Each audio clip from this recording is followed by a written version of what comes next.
Madam Deputy Speaker.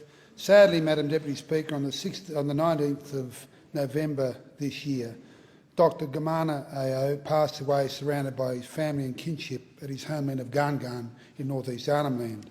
He was a spiritual man whose life spanned the transition of his country from an exclusively Yolngu reality to the establishment of the Arnhem Land Reserve and the birth of land rights. He is mourned by all Yolngu people of East Arnhem Land as the last of the great lawmen in the area, but also as a humble, kind, patient, gentle and friendly man with a razor-sharp mind and a fierce resoluteness in the face of injustice.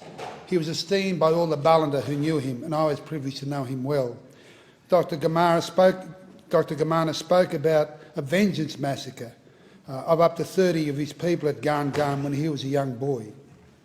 The young Dr. Gumana suffered from Hansen's disease, or leprosy, which caused him the loss of a majority of his fingers and toes, and he was sent to the Channel Island leprosarium around the age of 8.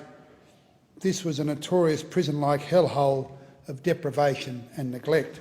Dr. Gumana met and married his wife at Channel Island, learnt English and became attracted to elements of Christian philosophy. He remained on Channel Island for 9 years, and his release may have coincided with the patient walk-off in 1946 in protest at the atrocious conditions. When he returned to Yirrkala, he discovered his parents weren't there. Undaunted, he paddled for over 20 days by dugout canoe with a friend to be finally reunited with him at Numbulwar. Dr. Gumana's life has been one of incredible courage and intellect.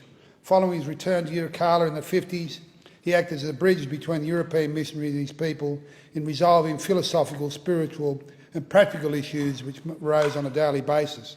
In 1968, he assisted the Yirrkala people and acted as an interpreter when they took their protest over land to the courts. He acted as an interpreter and cultural bridge. He played a key part in the homeland movements of the 1970s in developing his homeland of Gumana.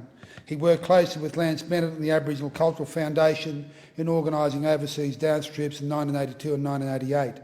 He was ordained to Uniting Church Ministry in November 1991. He said that when awarded first prize at the 19th National Aboriginal and Torres Strait Islander Art Award in 2002, quote, "I do not make this laureate just for the community but for the world, so that black and white can walk together." He was a signatory to the Bark Petition as a thumbprint annexure in 1963. He was the last surviving artist of the world-renowned Yirrkala church panels also made in that year, which are housed in the Bukulanyu Malka Art Centre, which he helped to start in 1976 and which still carries his design as a logo. He was an artist of the Barunga Statement, which hangs in this house. In May 2003, he was made a member of the Order of Australia. He was a wonderful man, and when asked what else he would like to said about him, he replied, "Tell them I'm a man from the bush." He was a significant Australian by any measure. I thank the member.